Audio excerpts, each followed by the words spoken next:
The Crota's and Adept weapons are now dropping from Master Challenge completions, and the next weapon we're going to talk about is the Word of Crota.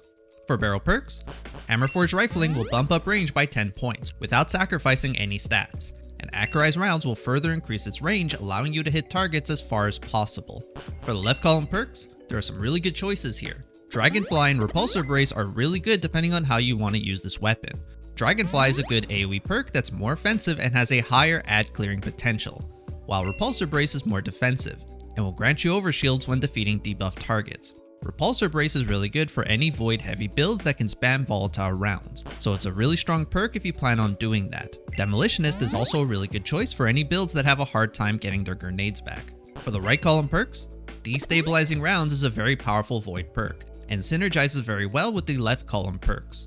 Pairing this with Dragonfly will allow for some instant damage on volatile enemies, and pairing this with Repulsor Brace will allow for overshields without the use of volatile rounds. So this is good for any void builds that have a hard time applying volatile rounds. Sword Logic is another great choice as a damage perk that can get a 35% damage buff after killing champions and up to a 50% damage buff when defeating bosses. Overall, this hand cannon has a lot of good choices and synergies, and your preferred role will depend on what you want to do with it.